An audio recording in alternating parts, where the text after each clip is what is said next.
les informations qui ont marqué ces dernières heures avec Bercy mobilisé, Bercy qui veut faire pression sur Bridgestone et qui tente de sauver l'usine de Béthune. Une réunion devrait avoir lieu lundi prochain avec le gouvernement et les autres acteurs locaux, donc, dont la direction, les syndicats et élus de la région, dont le Conseil des Hauts-de-France. Le groupe japonais Bridgestone, pour rappel, a annoncé mercredi la fermeture de son usine de pneumatiques pour 2021, usine qui compte 863 salariés. Un nouveau plan social justifié par le manufacturier par un manque de rendement. Mais le ministre de l'économie, Bruno Le Maire, lui, a dénoncé cette décision qu'il juge révoltante et tenté de rassurer. Le gouvernement voudrait, selon lui, développer une autre activité avec des pneus plus larges que ceux produits actuellement sur le site. Alors que les syndicats sont mobilisés sur place aux côtés des salariés, de nombreuses figures politiques du PCF et du RN se sont rendues sur place.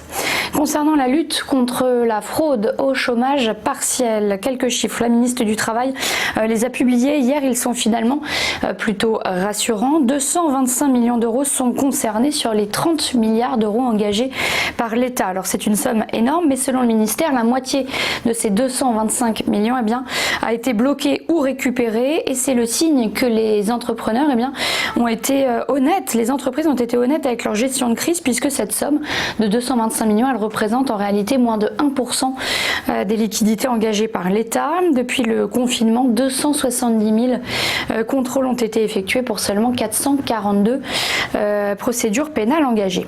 Et puis enfin, on termine avec les énergies renouvelables mises en valeur dans le projet de loi des finances du gouvernement pour 2021. Le ministre de la Transition écologique a annoncé hier que le ministère de la Transition écologique a annoncé hier que 1,3 milliard d'euros donc seront apportés à ce secteur. Cela représente une hausse de 25%. Le soutien financier aux énergies renouvelables va donc dépasser les 6 milliards d'euros. Le projet, ça signifie 33% d'énergie renouvelable en 2030 contre 17,2 fin 2019. Donc un projet ambitieux.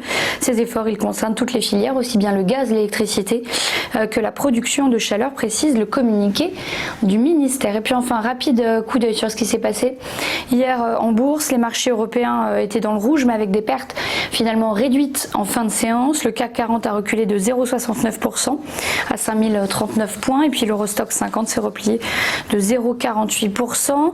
Wall Street dans le rouge également. Le Dow Jones a cédé 0,47%. Le S&P 500 a perdu 0,84% et le Nasdaq a reculé de moins 1,27%.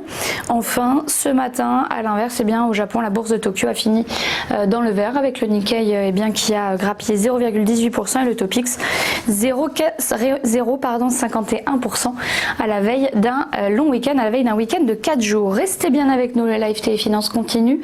Dans un instant, on suivra l'ouverture de la Bourse de Paris. À tout de suite.